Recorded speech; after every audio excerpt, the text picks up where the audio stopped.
Good afternoon, TJ.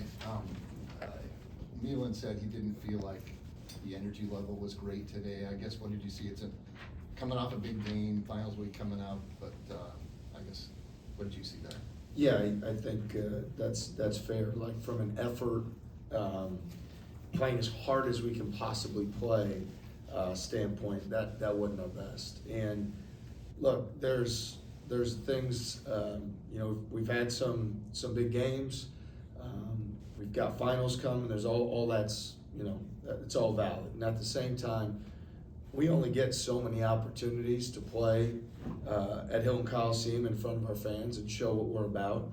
And we want to make sure that every one of those opportunities is our absolute best in terms of effort, focus, the things that we control. And again, no disrespect, because I have a lot of respect for Coach Simmons, and he's been a highly successful head coach for a long time, runs a very high caliber program. But at the same time, we should never be questioning, was that our best effort, right? There's other things that, whether it's not a great shooting night, whether we were more careless with the ball than we'd like, but from an effort standpoint, we need to be at a 11 out of 10, and tonight we weren't. And Milan has really, you demanded that he take a step in terms of volume, difficulty shooting, but it seems like the consistency has become a big thing for him. Can you talk about just how he's built that into his game? Yeah, we want him to continue to hunt every opportunity, and we know that the numbers will work themselves out. And I think the consistency of focus, mental focus, staying on the hunt at all times is so important for him. And when he's having the most fun, we're at our absolute best. And so it's my responsibility to make sure we're putting our team in those spots. And then I know I can count on Milan and to be the aggressive, consistent, relentless offensive player that he's been. How much does Buchanan raise the ceiling for you guys when he's on the floor on both ends? Yeah, Blake he's terrific. I mean, there's never a question about effort when it comes to Blake Buchanan. I mean, he's relentless, he's tough.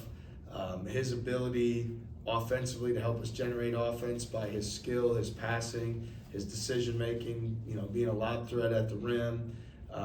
His offensive rebounding is tremendous.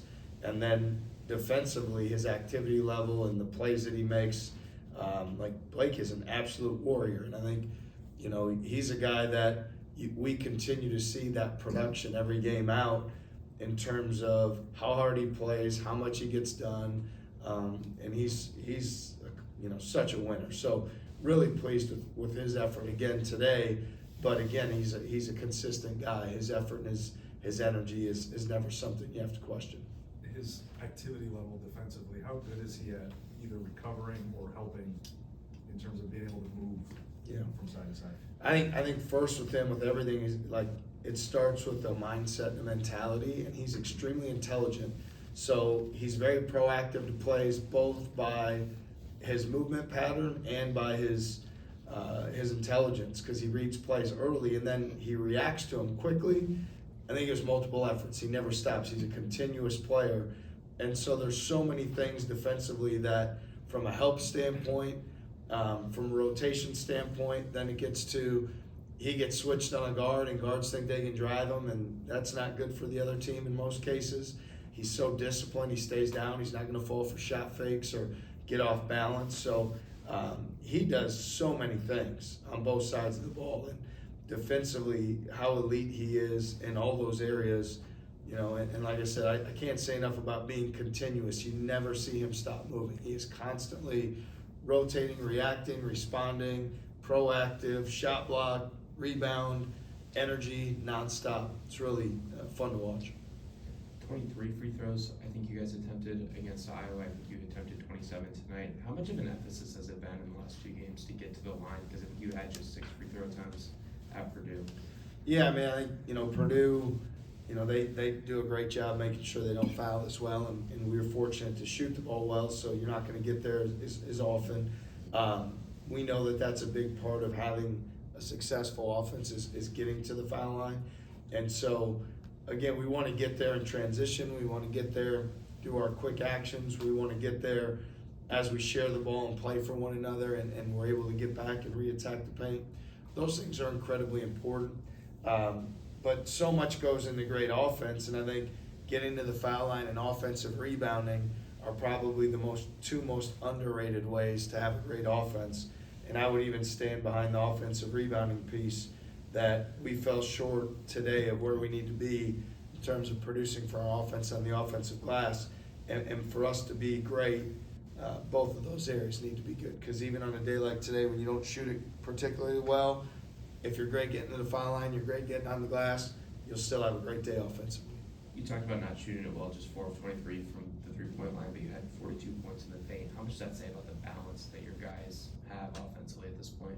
Yeah, I think every team's gonna make decisions that they make that, they practice too, and they have a lot of intent to the way our opponents have intent to the way they're doing things. So we just need to make the right play that presents itself. And some nights it's gonna be get it in the paint and maybe they collapse and we kick for three, and some nights we're gonna get it in the paint and maybe there's more space and we get to the rim or foul line.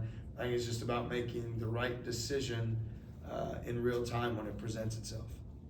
TJ, what makes Taman so elite in his ability to anticipate and read his opponent and jump passing lanes and just be disruptive on that end? I think, again, high IQ, pride, same thing, like similar to what I said about Blake, intentionality defensively, like he really cares, and he wants to get stops, and he wants to be disruptive. He knows how important it is to score off our defense. So, I think he's got great intelligence, ability to read plays, natural instincts, and then he's got the ability to, he's fast twitch, ability to explode, make a play on the basketball. So he reads things so well. You see the instincts that he has, as a guy who's a quarterback, a point guard, you see those same things offensively translate for him defensively as well.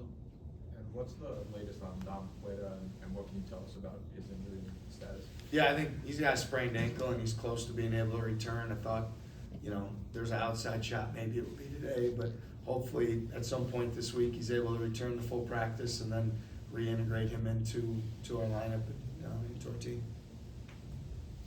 Coach, what do you want to see out of your team in these last two non-conference games in practice leading up to Big 12 play? Yeah, I think the second part's the more important part, truthfully, is the practice and the practice habits, because, we have to continue to get better. We have to continue to improve. We have to do that individually and collectively.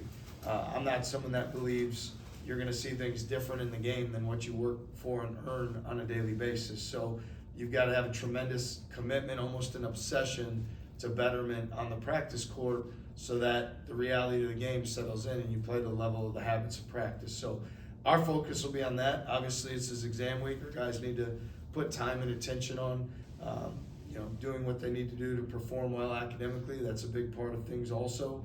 But when we have the opportunity to return to the practice court, our sense of urgency needs to be at a high level, because we need to keep getting better. Thanks, everyone. Thank you.